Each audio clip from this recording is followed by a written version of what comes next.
14h30 sur Europe 1, on retrouve tout de suite Et si c'était ça le bonheur avec Faustine Bollard qui s'installe tranquillement et on commence comme tous les jours par son billet d'humeur.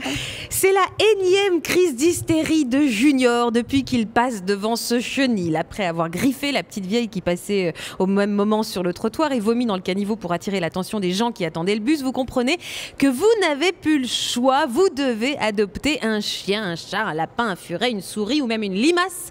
Mais il va falloir faire quelque chose pour calmer votre morveux avant qu'il ne finisse chez le pédopsychiatre de l'école en vous accusant de maltraitance. Cet après-midi donc, vous êtes bien décidé à accueillir dans votre foyer un truc à poil sans savoir encore véritablement vers quelle bestiole vous allez vous tourner. Pour prendre votre décision, plusieurs options s'offrent à vous. D'abord, vous décidez de privilégier le désir de Junior, à savoir adopter un Saint-Bernard de 25 kg dont la niche occupera à elle seule la totalité de votre buanderie. Si vous êtes donc capable de supporter que votre linge propre sente le chien mouillé jusqu'à la majorité de votre petit garçon, c'est en effet la parfaite solution d'urgence anti-crise. Deuxième solution, adopter un lapin. Niveau d'échange, 0, donc niveau de responsabilité, 0, ça c'est pas mal. Seul petit hic, votre vie sociale risque d'en prendre un coup. En effet, si vous ne changez pas la paille de la cage de Capucin, le gros lapin, dès que vous rentrez du boulot, plus personne n'aura envie de venir prendre l'apéro à la ferme. Imaginez-vous manger des knacky balls avec l'odeur de la chemise de Charles Ingalls vieille de 3 jours sous le nez.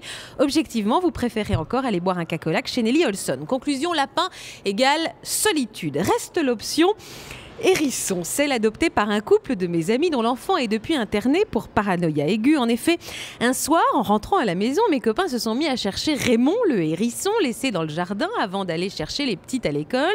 1 heure et demie, toujours pas de Raymond à l'horizon. Alors, pensant que le coquin était parti draguer la hérissonne dans le jardin du voisin, le couple choisit finalement d'aller se coucher, malgré les hurlements des petites martyrs, et de laisser donc la question en suspens jusqu'au lendemain. Maman Cruella appuie donc sur le bouton pour baisser les volets roulants et là, en arrivant en bas, elle entend... Rest in peace, Raymond. Un barbecue a depuis été réalisé en son honneur. Furet, souris, cochon d'Inde, poisson rouge, venez nous dire, vous, pour quel animal de compagnie vous avez fini par craquer et puis surtout, est-il toujours en vie? Bienvenue dans Et si c'était ça, le bonheur, oui, sur Europe 1.